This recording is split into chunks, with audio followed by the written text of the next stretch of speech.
एक कोने में किसी को धोने वाला कोट पड़ा मिला। पहले तो लगा कि यह किसी और का है, लेकिन जब पास जाकर देखा तो वो एक नवजात शिशु था। वो शिशु को तुरंत इमरजेंसी रूम ले गए। नर्स ने जल्दी से कपड़ा तैयार किया। जब वो वार्ड में पहुंची तो किसी ने कपड़े को उसके नीचे रख दिया। जैसे ही उन्होंने देखा, सब चौंक गए। क्या हुआ तुम्हें? मैं महिलाओं के बाथरूम में गति देखी, बहुत धीमी थी। डॉक्टर ने सीपीआर हृदय पुनर्जीवन शुरू किया और उपकरणों की तैयारी के साथ साथ सर्जरी की तैयारी। शिशु बहुत छोटा था, इसलिए यूनसाई को धागे का इस्तेमाल करना पड़ा।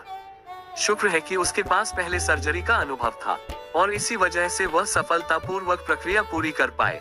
इसके बाद उन्होंने प्लास्टिक बॉल से हवा दबाकर शिशु को सांस दिलाने की कोशिश। जब डॉक्टर ने फिर से हृदय गति सुनी तो उसने राहत की सांस ली।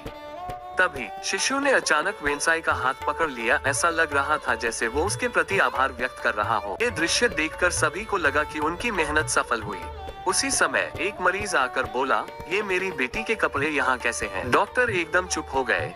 पता चला कि उस महिला के पिता का कार एक्सीडेंट हुआ था और उन्हें इसी अस्पताल में लाया गया था। लड़की ने कहा, नहीं, बस पेट दर्द है।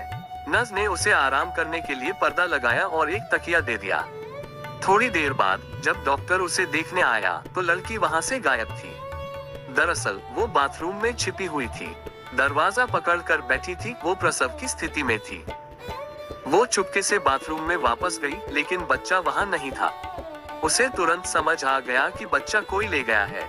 वो वार्ड में पहुंची, वहाँ मास्टर जिन थे। जिन ने पूछा, क्या तुम बच्चे को ढूंढ रही हो?